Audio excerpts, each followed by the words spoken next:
Imagine a flawless public image, a picture of perfect harmony, unwavering duty, and seamless succession. For decades, that's exactly what the British royal family presented to the world.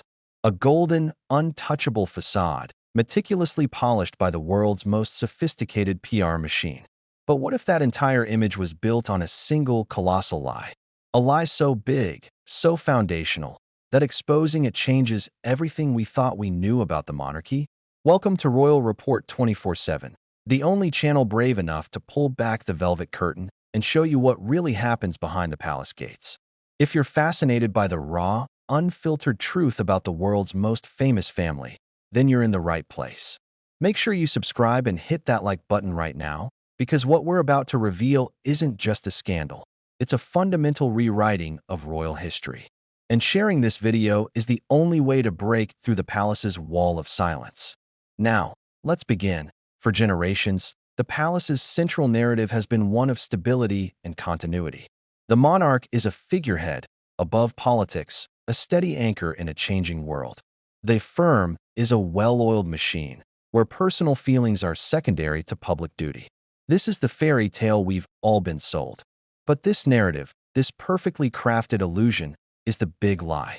The lie isn't about a specific affair or a hidden fortune. It's far more profound. The palace's biggest lie is the myth of their own infallibility and unity. It's the conscious decision to present a united front at all costs, while behind the scenes, a brutal war of personalities, ambitions, and competing agendas has been raging, threatening to tear the institution apart from the inside. Let's go back to the 1980s and 90s. We remember the spectacle of Charles and Diana, the War of the Waleses.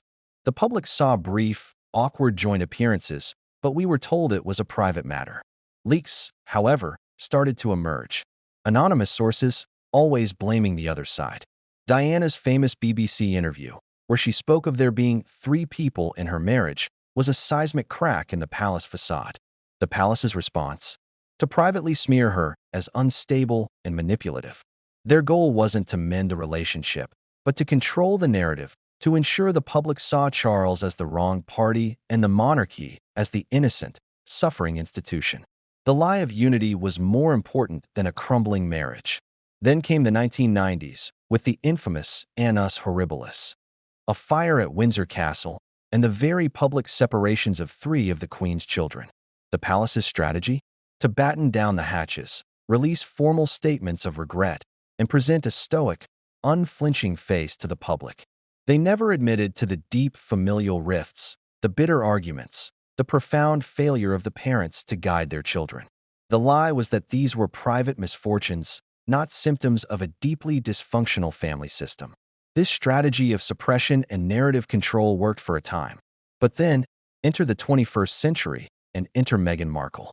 The arrival of Meghan and Harry was initially presented as a modern fairy tale. A Buy-American actress, a divorced commoner, welcomed into the ancient fold. The palace PR machine went into overdrive, showcasing the Fab Four, William, Kate, Harry, and Meghan, as the bright, modern future of the monarchy. It was the ultimate expression of the unity lie, but it shattered. And it shattered spectacularly. Why? Because for the first time, a senior royal was unwilling to play the game.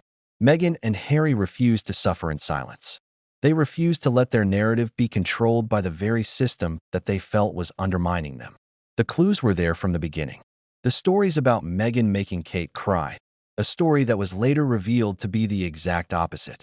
The relentless, often racially coded media briefings from unnamed palace sources.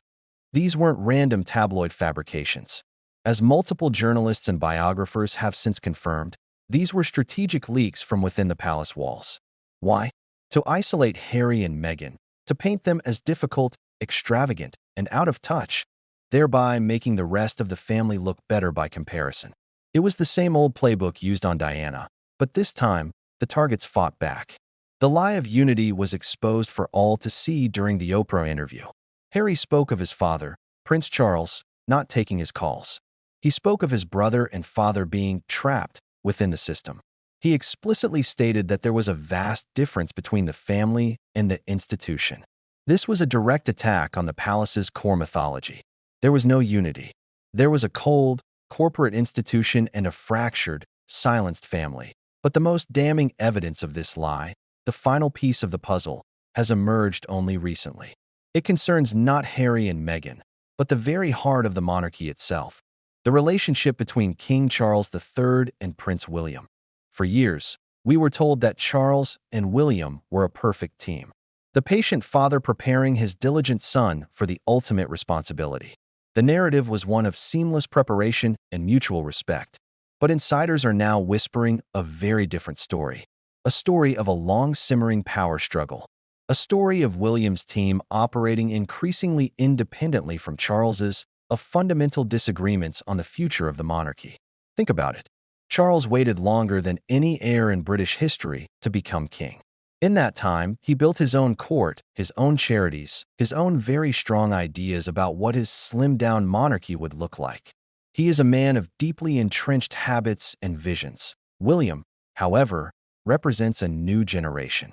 He and his advisors are reportedly focused on a monarchy that is more agile, more emotionally intelligent, and more strategically relevant for the 21st century. They saw the handling of the Harry and Meghan situation as a catastrophic PR failure orchestrated by his father's old guard. The tension isn't just about style, it's about power. Sources close to William have begun briefing the press about his frustrations with his father's indecisiveness and the chaos of the king's court. Conversely, sources from Charles's camp have pushed back, suggesting William is impatient and overstepping. This is the ultimate exposure of the big lie. If the king and the heir, the very foundation of the monarchy's future, are not united, then the entire edifice is built on sand. The carefully staged joint walkabouts, the synchronized public statements, they are just performance. The reality is a battle for the soul of the institution, fought through rival press offices and competing agendas. This lie of infallibility and unity is the thread that, when pulled, unravels the entire royal tapestry. It explains the relentless negative press against anyone perceived as a threat, from Diana to Sarah Ferguson to Meghan. It explains the frosty body language, the strained smiles, the palpable tension that we, the public, can sometimes feel even through our screens. The palace wants you to believe that the monarchy is a rock. The truth, now finally exposed, is that it's a ship caught in a storm, with two captains fighting for control of the wheel. The institution survives not because of its inherent strength, but because of our collective willingness to believe the lie. We want the fairy tale. We want to believe in the perfect family, the unwavering duty, the timeless tradition. The palace's genius has been in giving us just enough of that fantasy to keep us looking, while fiercely guarding the messy, bitter, and all too human reality behind it. But the walls are crumbling. The age of blind deference is over. The Oprah interview, the Netflix documentary, the tell-all books, and the relentless drip-drip of leaks from within both the King and the Prince of Wales camps have shattered the illusion forever. The palace's biggest lie, the myth of their own perfect, unshakable unity, has been exposed. And in its place, we are left with the truth. A family, as flawed and fractured as any other, clinging to power in a world that is finally learning to see them for what they are. This is just the beginning of the story. The power struggle between Charles and William is the defining royal drama of our time, and it's unfolding right now. The briefings will get more aggressive, the cracks will become chasms, and the public facade will become harder and harder to maintain. Here on Royal Report 24/7, we have our finger on the pulse. We have sources, we analyze the body language, and we read between the lines of every press release so you don't have to. The next chapter in this royal civil war is coming, and you will not want to miss it. But if this deep dive into the truth behind the crown has captivated you, if you want to be the first to know what happens next in this unfolding drama, then your support is crucial. Please, show us that you want more content like this. Smash that like button, share this video with anyone who thinks they know the whole story, and most importantly, subscribe to Royal Report 24/7 and turn on notifications. We are just getting started. The truth is our only agenda. Thank you for watching, and we'll see you in the next report.